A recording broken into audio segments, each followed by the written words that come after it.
Personality, my buddy Carrie Keagan. Woo!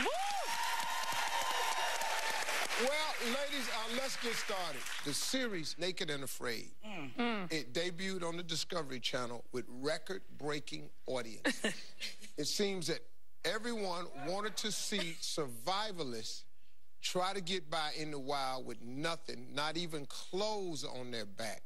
Now, a ton of copycat shows are popping up, such as Naked Dating, which I've seen, and Buying Naked. I haven't seen Buying Naked.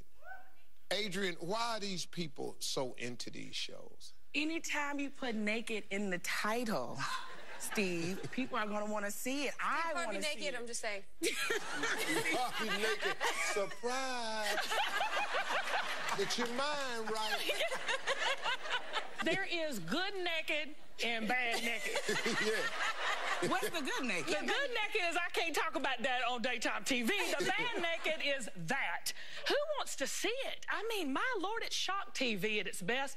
The ratings won't last. It's going to get a pop and it's going to be gone. I mean, this guy right here. Look at that dude. That is not good naked. What the hell?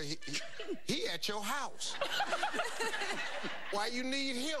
That's usually the people that want to be naked in front of people are the people that look like that. Yes. But they just feel freer somehow. Yeah, that ain't free. I mean, reality TV nowadays is certainly pushing the envelope to keep their audience and to keep people looking, you know, and to keep their viewers up. So this, to me, is what this is. It's an opportunity to keep the viewership. But all I'm saying is if Lifetime decides to make Kim McQueen's naked, I'm going to volunteer my sister. I can't do it.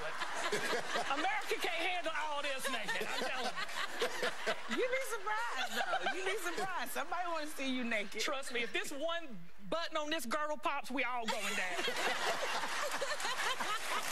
cover. Take cover. Now that I wouldn't want to watch. You know what? I think it's fun. I think that it's a trend that's happening right now that's, you know, kind of interesting. Of course, we're pushing envelopes. It's going to be, you know, sort of titillating to people to see. No pun intended. I was going to say. Yeah, because that's... But at the same time, better naked than perpetuating all the violence that we put on TV. I'd rather just see a little TNA. A little nakedness is not such a big deal. We really need to relax as a country of people that are so afraid of seeing naked bodies. I don't get it. I'm not afraid. Thank you. Look, I'm a nudist in my house with the curtains down, the windows locked. I'm naked, but not for the rest of the world to see. I don't get it, man. I'm telling you, you can't win in that situation. You dating a guy naked. He has one thing on his mind.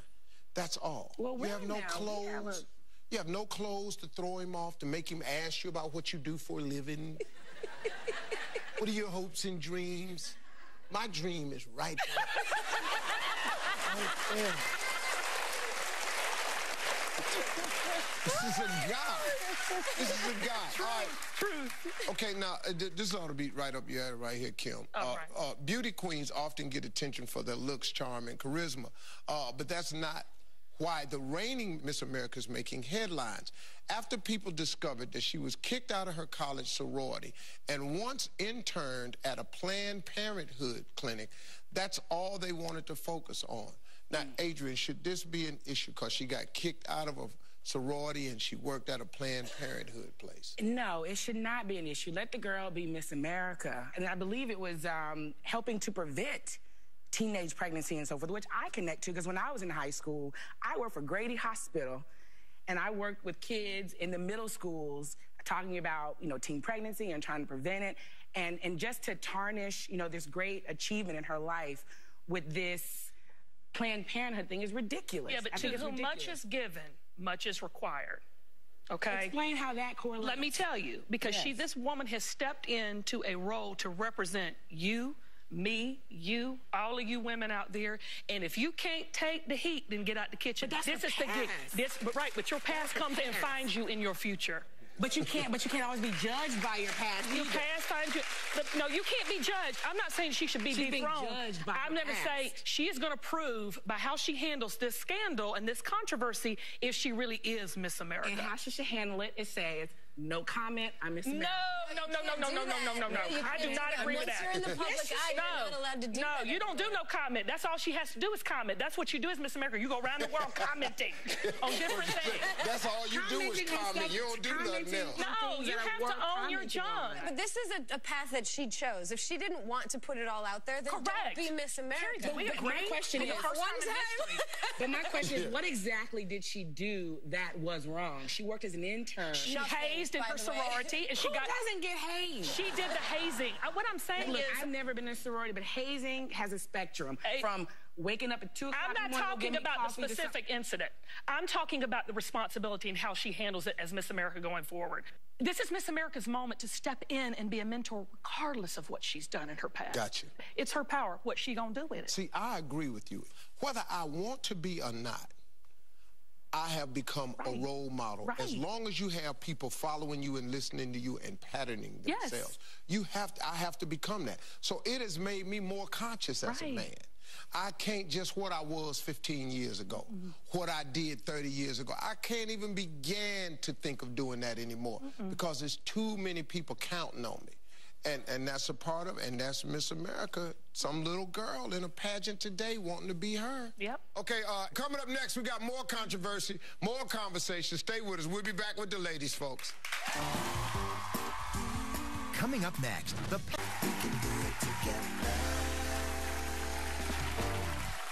I'm back with our panel, Adrian Moore, Kim Gravel, and Carrie Keagan. And let's get to the next topic, ladies. NFL running back Adrian Peterson was recently suspended from the Vikings after being charged with child abuse. When questioned, Peterson said he was simply disciplining his son the same way he was disciplined. Adrian, a reasonable argument? I think it's a very reasonable argument. I mean, I am a product of the South, and I'm a product of my grandmama telling me to go outside and pick my own switch growing up. Right. And if you pick the wrong switch, if you pick the wrong switch, you got spanking for picking the wrong switch and for doing the wrong thing. And you know what they said about him? They said he beat his son with a tree branch. That's crazy. That's a switch. It's a switch. It's a switch off a bush. Yeah. And you pick off the little flowers and you get the business done, you cry and you get over with it. I mean, what about the argument that it is too old-fashioned? I'm curious to know your take on it. Old-fashioned. I think it should be something that we still do today. I was switched as a kid too. I'm from the South and we went and picked our own just like you did. And I made the mistake once of picking one of them little whippersnappers. Oh, those are the worst. And you know what? Mom's gonna kill me, but my mom used to say, I'll beat you to the, you won't be able to go to church on Sunday morning. But I will say this, I do think that switching a 4-year-old might be a little too young. Let me say, because I have a 5-year-old, 3 claps, thank y'all. I have a 5-year-old, and if I go, I'm gonna tell you, and if I just do a little pop on my hand, he's, I don't know what 4-year-old can overtake an NFL player. Right. Now, 16, knock his lights out. Yeah, put him down. Carrie?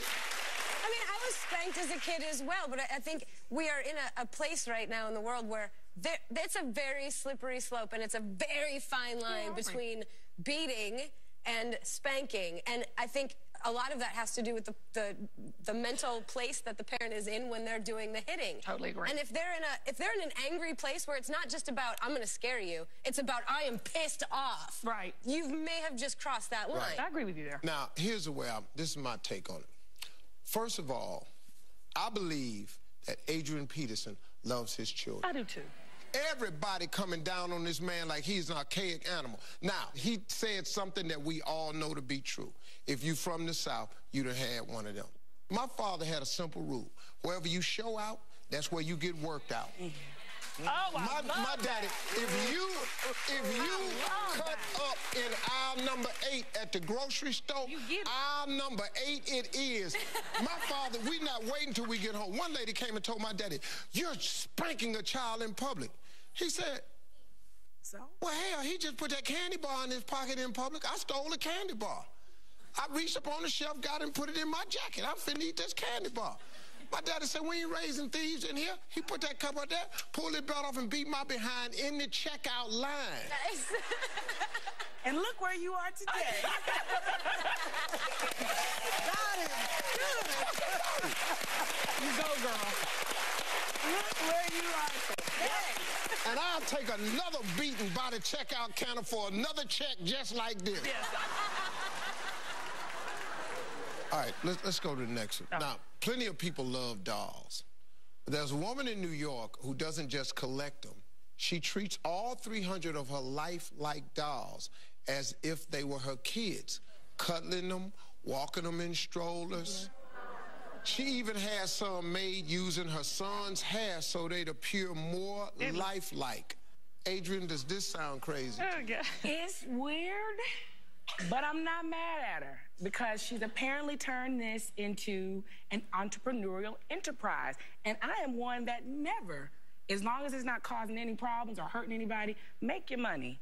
Do what you love. Wait, what is she doing? How is she making money on this? She sells them. She is crazier than a one-arm paper. I said it was weird. I said it was weird. But do it. That is the most ridiculous thing I have ever seen in my entire life.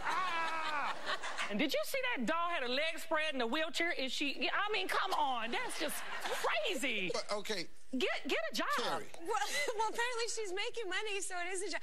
I mean, Carrie. There is really no difference between someone who collects baseball cards, someone who likes to dress in cosplay at Comic-Con, and someone who collects dolls and sells them. There are worse fetishes in the world. Is that I can't go there. Hobbies. Let me say They making that doll look a little bit too real. That's too real for me. That's her husband. That man pushing crazy. her. That's crazy. It's a little bit more to this doll.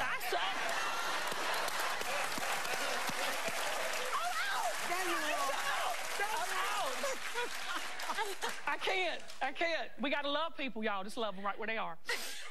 That's exactly what I think going on with that doll. Well, you know, that mouth is kind of open.